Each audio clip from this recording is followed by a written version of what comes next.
Thing I can attribute to this year's success would be 6 weeks ago I came through and I added some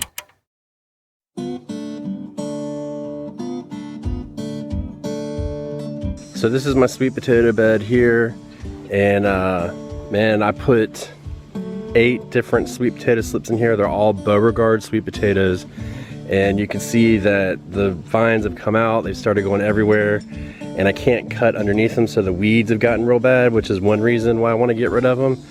But we're also going to have some rain come through for the next week, supposedly. I'll believe it when I see it, and I don't want my sweet potatoes to crack. And not to mention the fact that I have come over here and you can see that we have some sweet potatoes popping out of the ground. So that's pretty good indication that there's something to get out of there. So the first thing I do is I come through and I snip all the vines right off at the dirt, and then I can get them all out of there, and then I can start digging.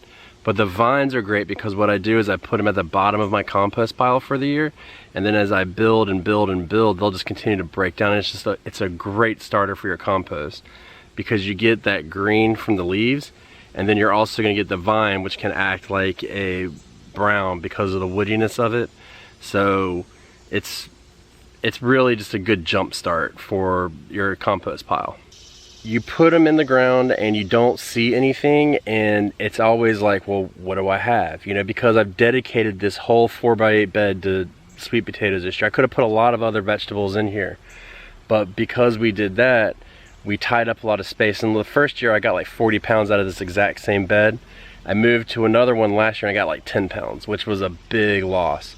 So hopefully this year, going in the same bed as before with the same variety in the same amount of time, and it was a really hot summer, and I mean the vines have grown a lot, so we should be able to get something. So you know, it's very exciting. So let's see.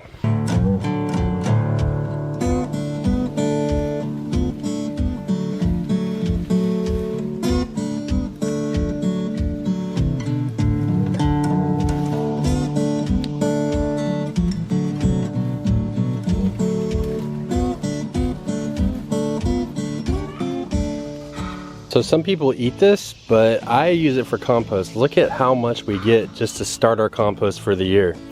So that'll be the base of our pile. And then as we go, we'll flip our compost over, and we'll also add some dried leaves because it's gonna be fall soon. So this is a great addition to it. But let's come over here and look and see what's going on. I think that we are gonna be good to go. And you can see how it's kind of lumpy here. Let's see, you see how it's lumpy? That's usually a good indication that there is something underneath the ground. So let's get to digging gently.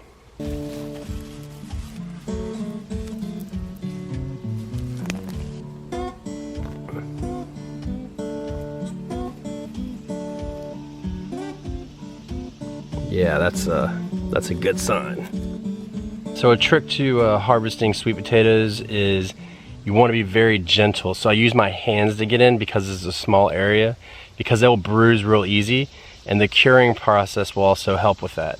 Now if you were really good and you were better than I am, you can come out and cut the vines a couple days before, and then that will give the skin time to kind of harden and be a little bit less resistant to damage. But we're just gonna be real careful today and see what happens. So I don't know, I can't take it anymore, I gotta go.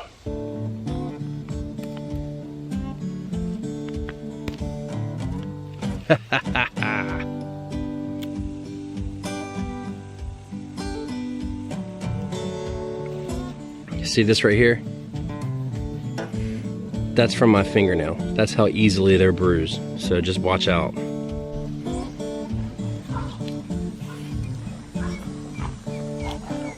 Alright, so when you're digging in the sweet potatoes, you'll see this is where the vine came in. So you want to start at the top. Just work your way down. And you see we'll come across one, but you don't want to just pull it. Maybe just try and dislodge it a little bit, see what happens. And then I just break it and sit it right there. And we just work our way around. Look at this one. Good night. That's a two-person. That's a date night potato right there. That's right, date night. And you just kind of work your way all in that area around where that plant went in, because that's where it's going to be concentrated. See, this one's got a little resistance, so I'm not going to do anything crazy because I don't want to damage the potato. I've already broken a couple. You just work your way down, kind of brushing it. It's almost like being an archaeologist, you know, like, oh, look at what I found. Ugh. So that one's probably fat at the bottom. And this is, I mean, really, this will flip a bed too, because you've got to dig in the whole thing. So, man, this one's deep. Just gently hold pressure and wait for it to let loose. Don't tug on it, just a little bit of pressure. There you go. And then you can just come through. And see, you'll see these big roots. Then you know you follow these and there could be another potato at the end of it. You never know what's going to be down here. That's the whole thing behind these. It's just a huge surprise. Huge! But, look, see, so this is where the first one came from, so we'll come back and just kind of work our hands around.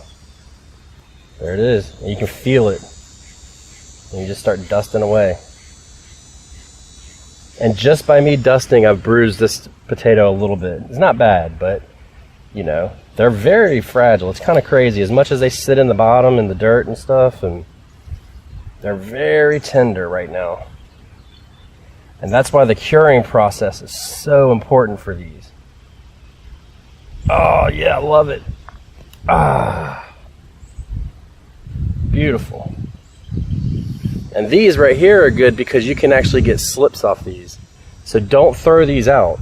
I mean, I want to eat as much as I can, you know, but I also want to reuse for slips next year if I can. Look, here's another one. And so we just come through. Ooh, there's a cluster right here. Come through. A little bit of pressure. Got to dislodge it. Oh, it's not a cluster, it's just one deformed potato. Cool. There you go. And see? And all of this is attached to this one that went into the ground. Now it gets a little confusing because as the vines lay on the ground, they will lay roots and then make more potatoes. So it starts to get a little confusing, but you get the gist of it.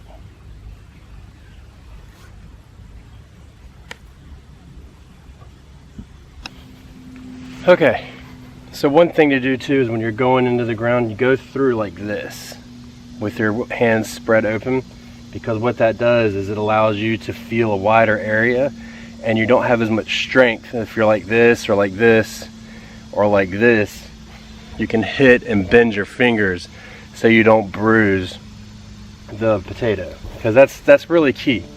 I can't stress that enough, because one bruise will equal a soft spot, which will equal rot, which will equal no potato.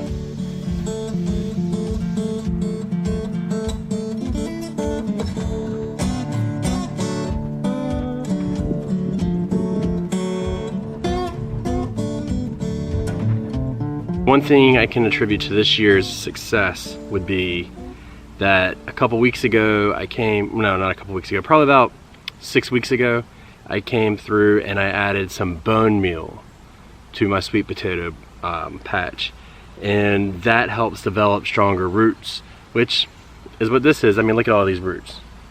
So that's one thing I can attribute. And then also the variety. So this is a Beauregard, and they grow a lot faster. I mean, they were in the ground for about 110 days, so that's pretty good. And this is typically the time that I harvest them. And what I'm gonna do now is what I did is I added compost back to the bed, and then I'm going to flip it. So I'm gonna give it a couple days. I'm gonna let this rain come and really saturate, and if there's a day in between or something, then I'm gonna come out and plant carrots and cabbage and stuff like that for the winter. You know, that way I can kind of get the most out of this bed, but I would call this a success. This is a 2-person meal. So I'm pretty happy about this. I can't complain. Sweet potatoes and all root vegetables, really, there's a lot of trial and error that's involved and a lot of patience, because you can't see what's going on at the bottom. It's crazy. So yeah, I came through this year. I held off on the nitrogen towards the end of it and added the bone meal, and if I could find a non-factory farming byproduct, then I would use that. But for right now, I am using bone meal until I can find a better alternative. And I really do think that made the difference, because I went through and put it in patches because it was hard to get it into under the canopy of the sweet potato vines. And wherever I remember putting it in patches, and wherever I did that, I actually got bigger and better sweet potatoes. So next year I will be doing a lot more of that, and hopefully we'll get bigger harvest. So next week we're gonna talk about curing them. I'm actually gonna go cure them now, and I'm gonna film it now, but next week I'll release it, and that will help you, because that's what really gives you the sweet potato, because right now this potato is not very sweet. So stay tuned for that. Subscribe, give us a like, share it with your friends, all that good stuff. And until next time, I just want to say thank you for being here. This is an awesome day. Anytime I get something like this out of the garden, it's cool.